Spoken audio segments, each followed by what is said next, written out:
All right, welcome back, everyone. We have another exciting episode ahead for you guys of Wound Care After Dark. We're joined once again by the fantastic Dr. Marcus Gitterly. Today, we're going to talk about one of his favorite subjects, which is antibiotic stewardship. When we worked in the clinic together, I recall so many times patients coming in for their initial visit, and the first thing they would ask me before seeing you is, I need antibiotics. Can I get antibiotics? And it was always like some very like benign wound that clearly like did not need it. But I think that everyone has this idea that no matter what is wrong with you, they need antibiotics. Whether it's a head cold, whether it's a boo-boo, you need oral antibiotics. Yeah, it is like when I talk about this, which I talk about it to anybody that will listen. I think, if I walk down the street, they'll be like, "Hey, don't go near that guy." They'll start talking about antibiotic overuse. But anyway, I I spend more time explaining why not to start a patient on antibiotics than I do recommending antibiotics. So it's really rare that you'll find me, um, you know, uh, recommending antibiotics to somebody, that's not already on them. And it just happened. It's ironic. So we were about to start this podcast Yeah. recording, and sure enough, a provider out in the field seeing a patient with a diabetic foot ulcer and needed guidance, and patient not on antibiotics. And this is a great provider. They're really, really getting the point, that most of the time, we don't need antibiotics Yeah. because it's a wound. And but this time I said, because of the certain characteristics that we were seeing, we probably did need to start empiric antibiotics. And so but exception that proves the rule, maybe. But Yeah. It's kind of unusual, I feel like, to just look at a wound and it's already at the point where you're like, oh my gosh, this needs antibiotics. Like, that's definitely not the norm, is to just visually be able to tell that something needs antibiotics, which I think is kind of a misconception. Because, like I said, people walk in and just think that, oh, if yeah, it's an open wound, you have to be an oral antibiotics for it. And I think a lot of urgent cares, no shade on urgent cares, but I think that's kind of common in practice too, it, in a it lot of places. is. Yeah, there's like this hierarchy of absurdity in antibiotic prescribing for chronic wounds, and probably acute or subacute wounds. But really, the bigger question is, these hundreds of thousands, or millions of patients with chronic wounds. So, and diabetes in particular, because that's really where the action is, if you will. Um, but the hierarchy of absurdity is that when we do those initial visits with those patients, get consulted, and we were asking them, how long have you had the wound? What have all these different providers, done? And I joke about this, but well, Dr. Smith put me on this antibiotic, and then Dr. Jones put me on a different one. And then I went to this other doctor, and they said, no, no, we're going to start this other antibiotic. And so it's like a litany of antibiotics. And, did Yeah. anybody offload the wound? What is that? Did they give you a special shoe or put you in a cast? No, no. Did they, debride the wound? No. Anybody talk about nutrition? No. But they sure did, Or did we do anything topical antibiotic wise? We're jumping automatically to an oral that's going to destroy your gut well, biome and God knows what right. else. Yeah, and so that's the lowest, level in the Right. hierarchy. Why did they prescribe antibiotics? Because, well, I try to figure it out. I guess the logic is, well, they have a non-healing wound, so, and I don't know what else to do for a non-healing wound, so let's try antibiotics. And I guess that thinking is that wound chronicity is, mainly due to, you know, infection. And none Yeah. of these patients probably had signs of infection when the antibiotics were prescribed. They're literally just prescribed because non-healing wound. That's the lowest level. And then the next level is pretty darn common also, but and there's maybe more seeming logic behind it. but it's the habit of ascribing rubor or redness around a wound Yep. to infection. And I submit that most of the time, peri-wound rubor is not due to wound infection per se, and but rather it's due to moisture-related dermatitis, and often these patients also fall into that pathway of we try one antibiotic and lo and behold it's not affecting the rubor, and we try another one and nothing else is being done to address the moisture, so that's why the rubor is still there. And people will counter, well, we did a culture and it grew, like, MRSA, and it grew, strep, and, yada, yada, generally you know, several bugs. And, you put a moist buffet out and the bacteria are going to invite all their friends. Yeah. Doesn't mean it's infected. So what is rational antibiotic prescribing? So that question is like on my mind, much of the time. Like how do we put this into a heuristic that we can teach and monitor and create objective standards for when we prescribe antibiotics? So it's a great question. And that's not even including the times where we see that redness around the wound just from contact dermatitis, from because someone's skin doesn't particularly care for the dressing, or they keep the dressing, right? It's just like a square area or a rectangular area of redness. Yeah. And like it's infected. I'm like, no. Really bizarre infection. Yeah. Square infections, y'all. Geometry, conversant bacteria. Yeah. So, I mean, clinical presentations of like, we're going to talk about this later. When you look at a wound and you're like, oh gosh. Recently, we had an instance of that with my leg, where right, exactly, yeah, red, angry. There were pustules, and like when you look at that, okay, well, here we are. This is infected, but that's definitely not the norm where you get like the easy button on a wound just looking at it. There's people out there saying TMI right now. TMI. Hey y'all, I can include pictures in this later if you want. I will attach a photo. It wasn't that bad. It was a wee cluster of pustules on my lower leg. It wasn't that bad. You've seen worse. So when we talk about antibiotic stewardship, I know that this is something that you're super knowledgeable about, but if we just break it down, that means that we're going to be focusing on using the right antibiotic, the right dose for the right duration. And like you said, only when you have to, not just because we feel like it. In our industry, we obviously have seen the rise of a lot of antibiotic resistance. I mean, I can't tell you how many times you go into a facility and how many of those little MRSA contact precaution things you see on the doors in like long-term acute care facilities. Mm-hmm.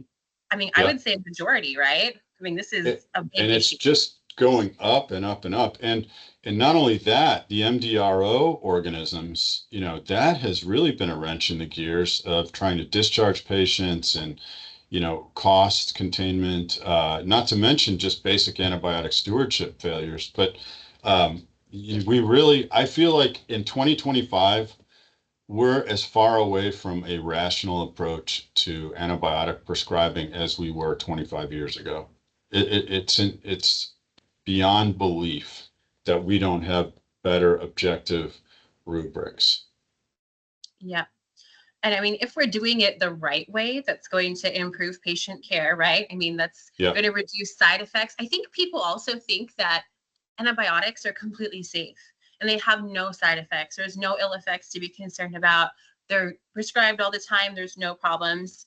I had a friend recently who did a course of Keflex and had a spontaneous Achilles rupture.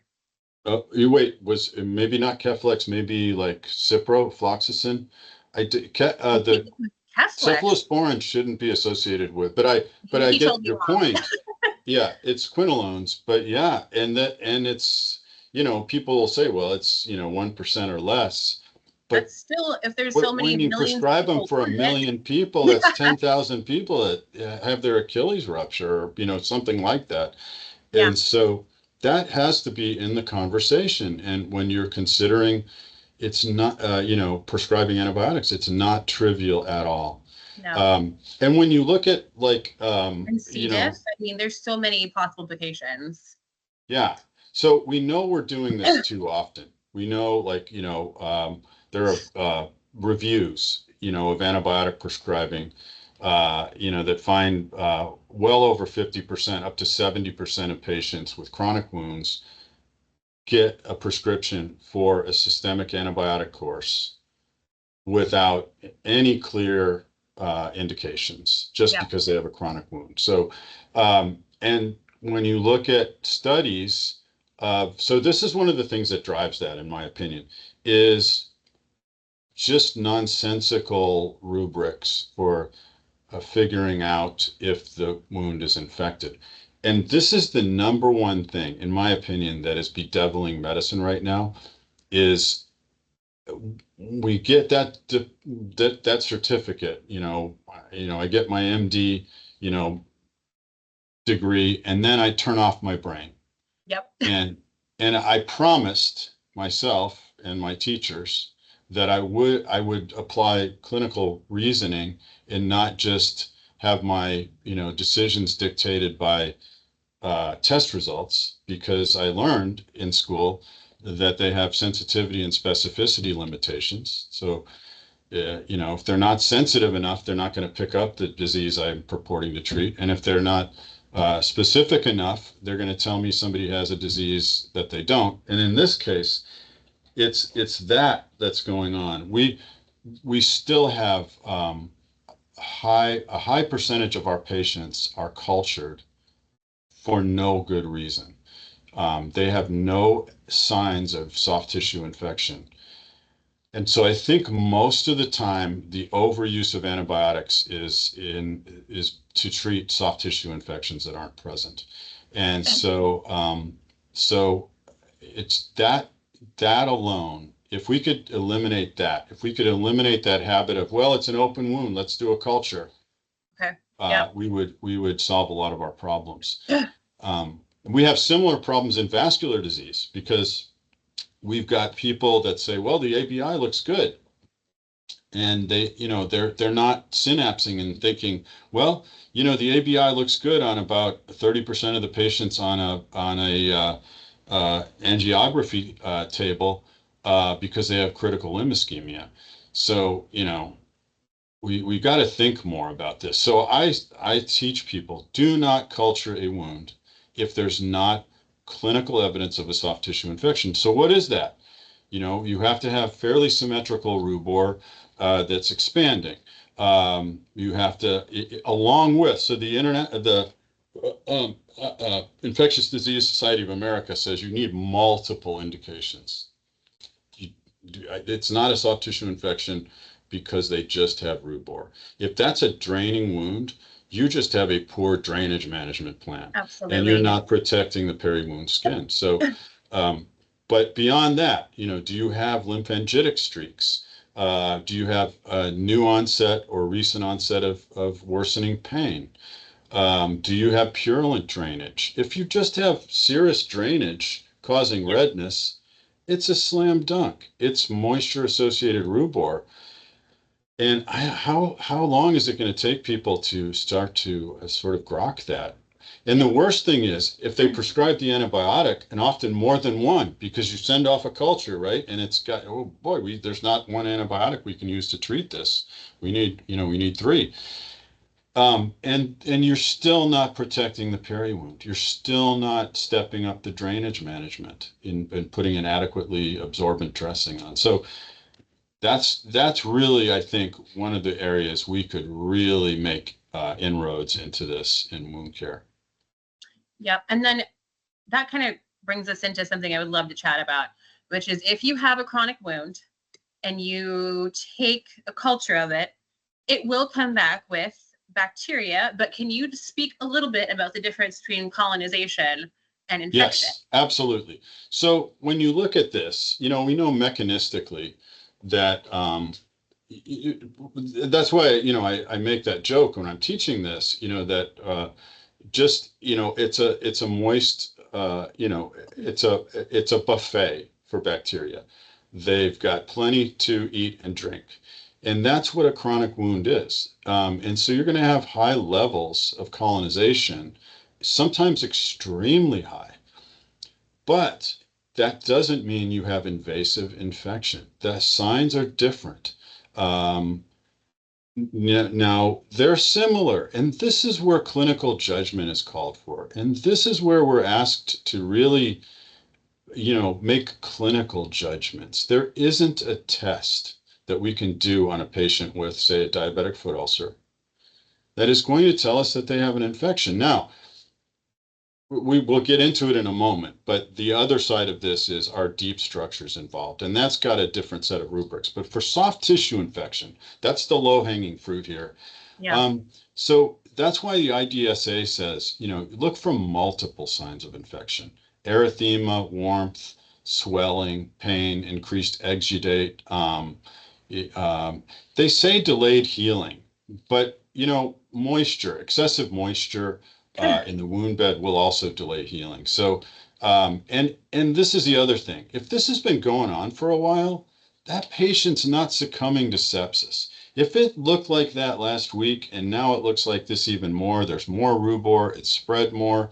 Yeah. This patient doesn't have slow motion sepsis. It's not a thing.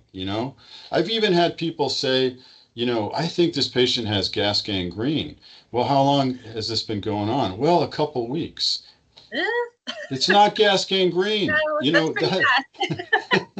There's no such thing as subacute gas gangrene. There just isn't. We just, anyway, so multiple signs of infection, and particularly with purulent drainage.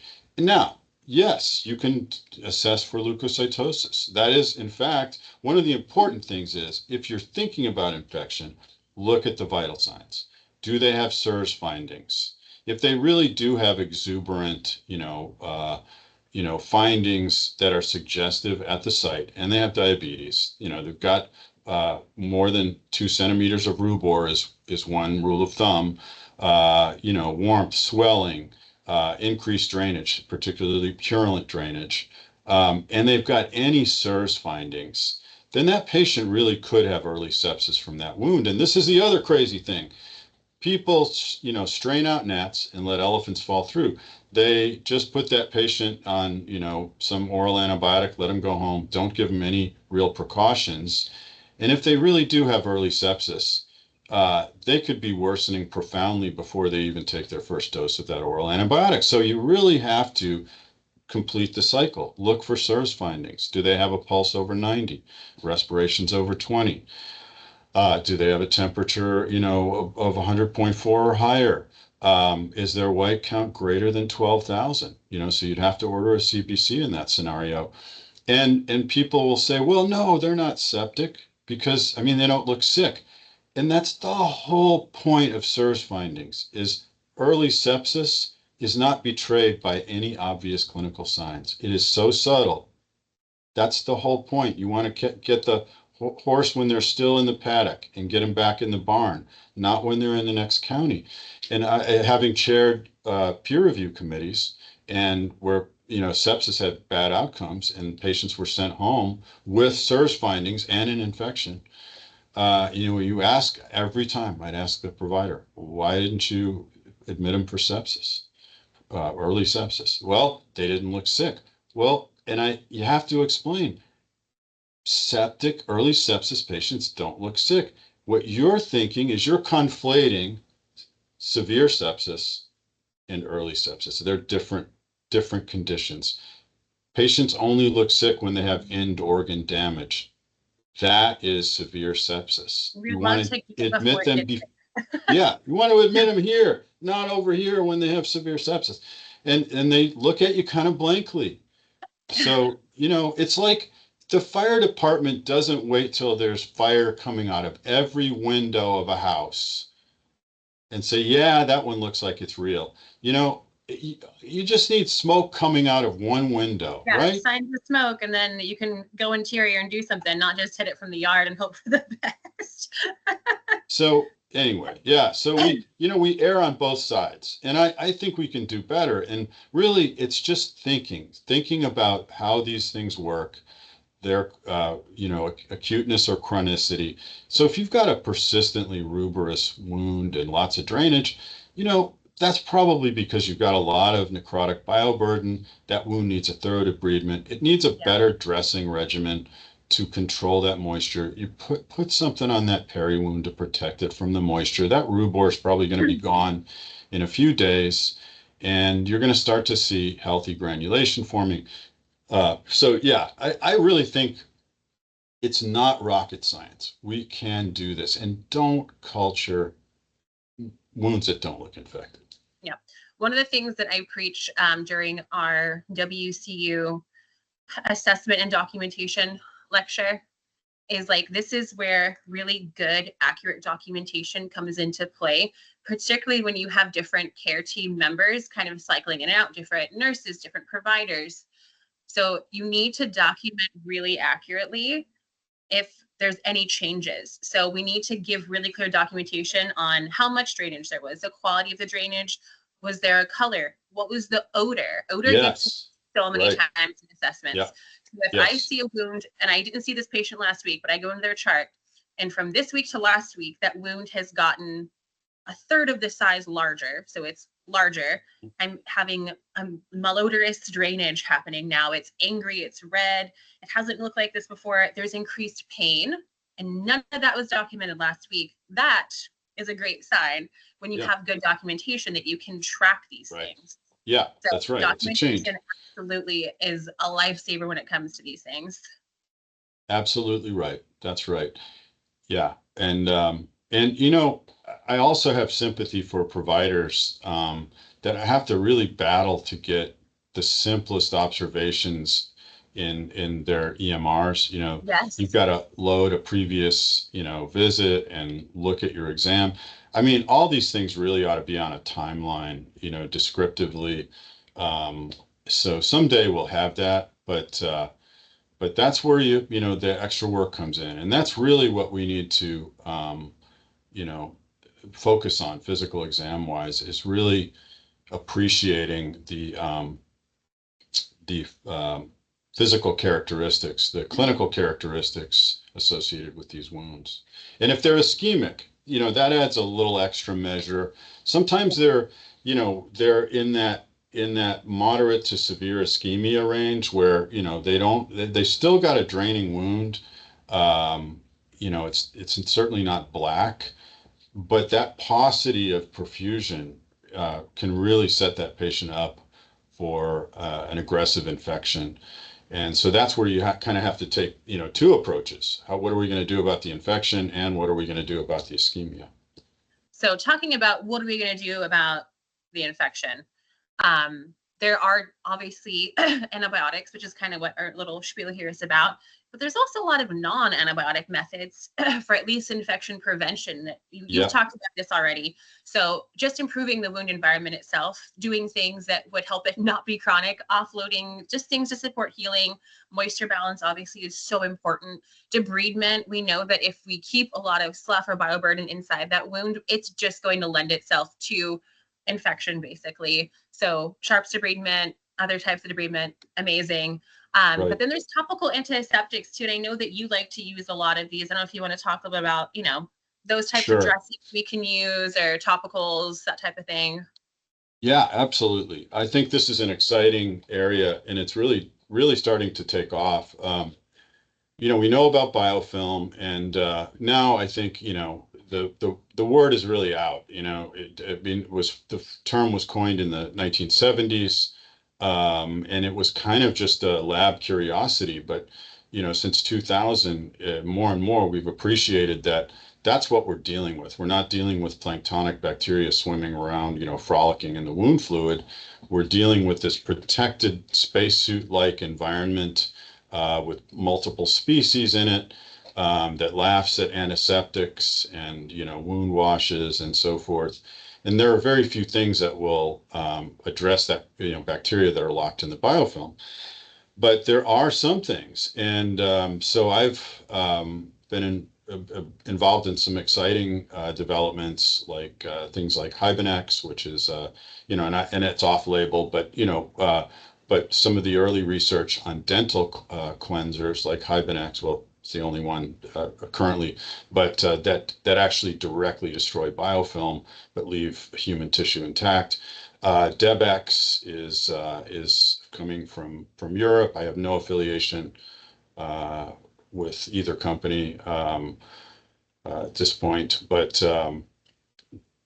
basically doing the same thing, trying to create a one-step, one-shot biofilm denaturing dressing. Polyhexamide or PHMB is another exciting small molecule antibiofilm agent. Blastex is an excellent biofilm denaturing topical wound therapy. But all that said, a $5 curette, sharp curette, is one of the most effective, maybe the most effective biofilm destabilizing methods that we have. You literally rip the biofilm to shreds, and then your topical therapy, whatever that is, can mop up that now destroyed biofilm.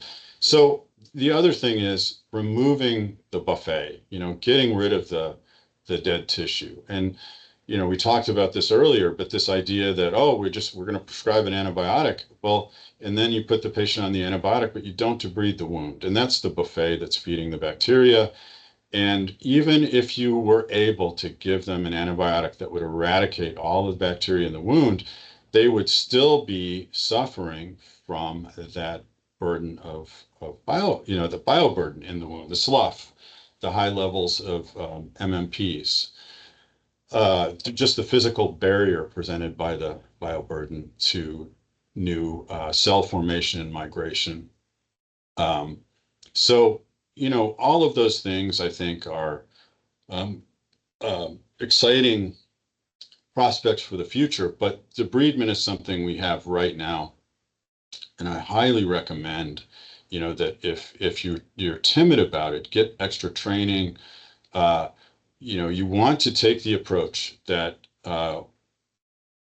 there is no moist bioburden that belongs in a wound bed. Certainly dry eschar, most of the time we can leave that there, paint it with betadine. But moist bioburden is doing nobody any good. And it's one of the reasons that when we leave it there, we start to think the wound's infected when it's not. So MDROs are really on top of us now. I mean, they really are swamping our system. And so what do we do about that? Well, for one thing, I said, when we started, I spend more time telling people not to prescribe antibiotics than I do recommending antibiotics.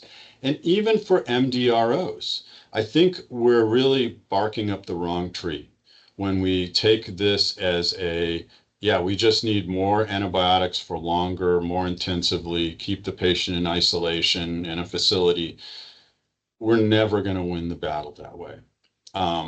So, I can see this happening already. The tide of opinion is shifting, and unless the patient has a true infection with the MDRO, it's going to be it's going to be an exercise in futility to try to eradicate that organism from that patient in most cases. And I think we're going to end up with facilities that have high populations of MDRO patients that are not infected. Maybe some of them have infections, and we're going to end up just lumping these folks together to avoid the futile prospect of just treating them with antibiotics, unsuccessfully.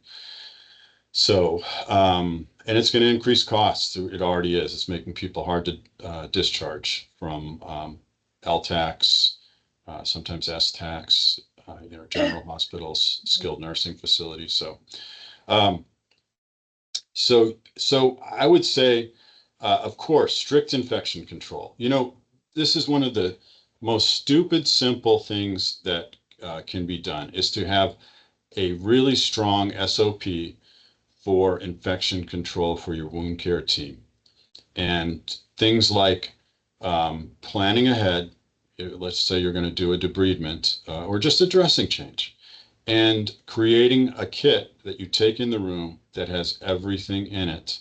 So you're not going in and out of the room. Exactly. Yep. Just avoiding going in and out of the room is one of the best ways to keep the bad organisms in that patient's room, on the patient and not on your cart or on, fomites, in the hallway, wherever. And then strict hand hygiene, Yep. contact precautions. Think like a surgeon, hold your hands up together, with your fresh pair of gloves and be aware. I see people touching wounds and then answering their cell phone. Like, the glove is not a magic thing that sterilizes everything it comes in contact with. I mean, so what the heck are we doing? So Absolutely.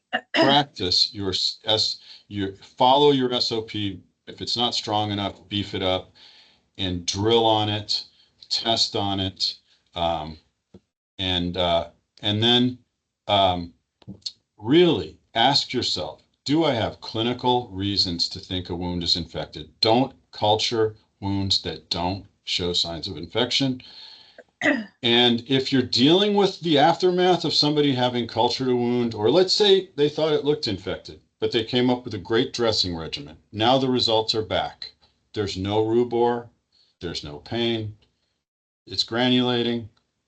And now we have this piece of paper that's saying it's infected.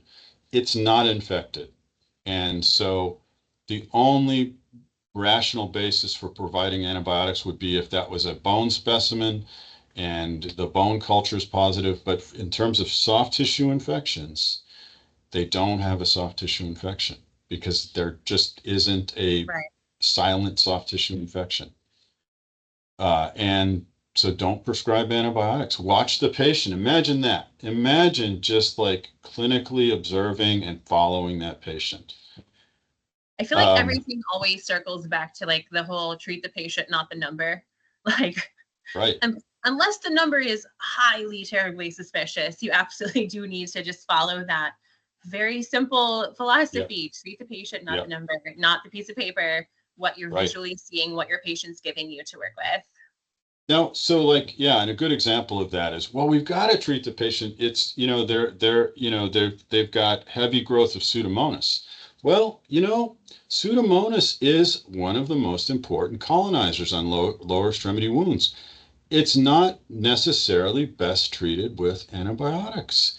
You can treat many cases of Pseudomonas successfully with topicals. You can treat it with acetic acid. And if you do, don't do it for a week or two. The studies show you're going to get all of the bang for your buck in 48 hours, and then go to a more optimal dressing. Acetic acid soaked gauze, anything soaked gauze, is guaranteed not to be the most optimal dressing. Right. And anytime you're treating somebody with eighth strength Dakins or acetic acid, you only need 48 hours to drive that concentration of those organisms so low that going beyond that is just using a suboptimal dressing for too long. So use topicals if you can. Yeah. Most bacteria can be controlled by moisture control. So have a vocabulary of dressing regimens that fits your formulary and accommodates heavily draining wounds. Go up in frequency. If you have to do 2 days of, 2 or 3 times a day dressing changes, and they're inside a facility, so be it. If they're at home, the home health folks can teach the, family members to do the dressing changes. But, do what it takes to manage that moisture. And for heaven's sake, Marathon, Cavalon, the product, all these products that we use to protect the peri wound, they're cheap, especially compared with, hospitalizing a patient for non-existent infection. that's just due to moisture. So don't culture unless you see really multiple signs of infection. Um, and and if you do treat, tailor that therapy based on the dominant organism. You don't have to treat everything on your culture list. So again, only treat clinically infected patients, and you don't have to treat every organism on that list. You can always add additional coverage if they're not responding. Um, Now, what about infectious disease? It's a two-edged sword. There are facilities where ID sees everybody that comes in with a wound. I think that's excessive. And then I've seen facilities where ID cultures every wound and they put them all on triple antibiotic therapy. And I've seen patients for months on IV antibiotics.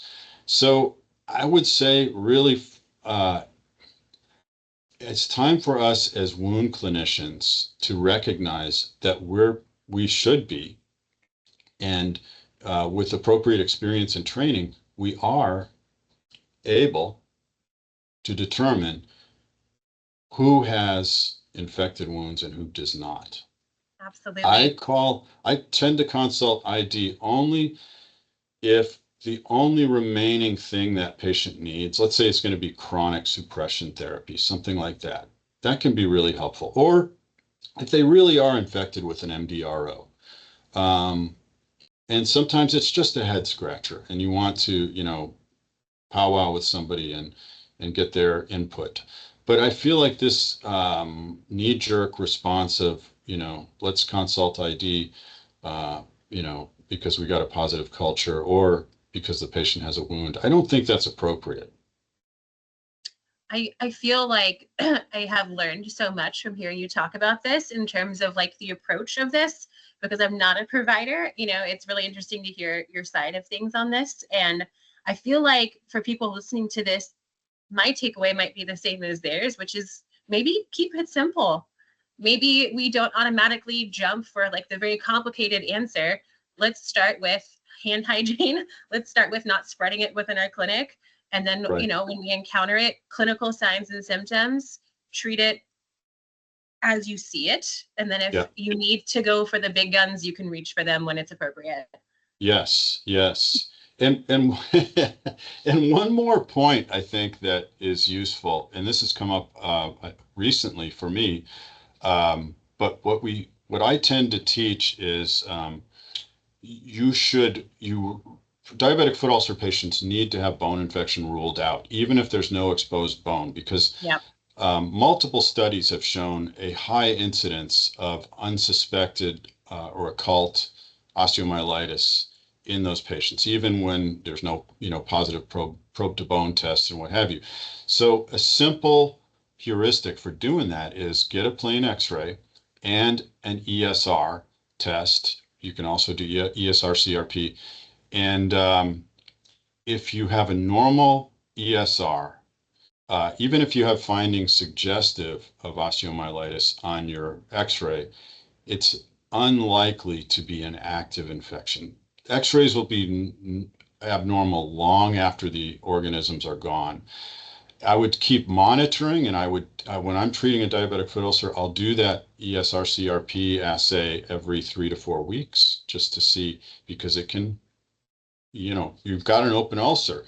Larry Lavery showed in a paper, a couple decades ago, that there was a substantial increase in diabetic foot infections as time went on, as they remained open. So if you're still treating that person, and it's going to be 12 weeks, 14 weeks, sometimes 16 weeks to heal them, you want to reassay. But if you've got a normal ESR, or let's say you have a normal X-ray, but you have an elevated ESR, you've got an ESR that's 50, 60, 70, that's when you want to do the MRI.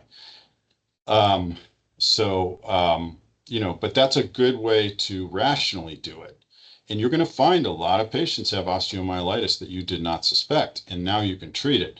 The other thing is if you have exposed bone, it really is appropriate to, number one, if it's necrotic, it's got to come out of the wound. That's part of debridement. So if you can't do it, get somebody that can and send those specimens off. Now, people will argue, well, the purists say you've got to do a percutaneous bone biopsy through intact tissue to accurately diagnose osteomyelitis organisms. And that, if you look at the literature, there's excellent literature that supports direct sampling. That means through the wound. And I believe this is very intuitive. That's where the organism's invaded. So, that's where you're most likely to find the necrotic bone and the organisms involved. So that is my practice. But get those bone specimens, and that's where I did. That's the deviation from. I don't just culture soft tissue, but if there's bone involved, I'm going to culture that or do a PCR assay. You know, because that's where the action is, and that's where you're going to have infections that you don't suspect and have no clinical signs. So. Yeah, I've seen you do it many times, especially when you're doing the initial assessment on a wound, and there were plenty of cases where I'd look at it and I could see bone, and even with a gloved finger, you can feel that it's like friable and not great. You already kind of clinically know what your findings are going to be before they even come back, just by looking at the quality of the wound bed itself, the quality of the bone. But I feel like you said, that goes kind of unnoticed sometimes by some providers. We've gotten those patients from other, as a referral, and they came like that, and there's never been anything done. So I think that, like you said, people have this expectation, if you're going to be doing any kind of bone pathology, it has to be done this certain way, but that's not the case. And actually, it sounds like evidence-based way you're talking about is a lot more efficient for getting the right organism. And sometimes we do, use a Jamshidi needle, and we'll do a percutaneous, bone sample. But yeah, I think they both have a role. But it's the counterpoint to the, I would say, my belief based on experience now is that soft tissue infections are overdiagnosed, and bone infections are often unsuspected or underdiagnosed. And so. And that probably contributes, if I had to imagine, to why so many of the osteo cases, when we finally get them, are refractory osteomyelitis. Right. It's been cooking for a while. Right. Yeah. And they might have gotten like brief courses of antibiotics directed at a soft tissue infection, just enough to select out resistant organisms, and so, yeah. And that is so the case. Anytime we've ever had to do a workup on a patient to qualify them for hyperbarics, and they get, the adjunctive and IV antibiotic therapy, you have to do the detective work, which is to do the hunt for how many antibiotics have you been on and for how long. And it is often staggering when you're doing that workup of how many different little weird courses of antibiotics they did between different facilities, between different places being at home, between different providers, their PCP, their podiatrist. Oh, when I was at this facility, I did this course. Putting it together sometimes is daunting, and that's it's also not good for the patient. I'm all woe is me. Like, I have to track all this down. Meanwhile, the patient's done 30 courses of antibiotics. But I mean, it's crazy sometimes. It really is. It is. Yeah. So. Well, thank you so much for chatting with me about this. I hope everyone has learned as much as I have from this. I got some really good tidbits out of here I'm going to share with our classes coming up. Excellent. All right. Well, as always, this is a ton of fun. So looking forward to next time. Yeah. Keep it positive, just not in your cultures. All right. Bye. Bye.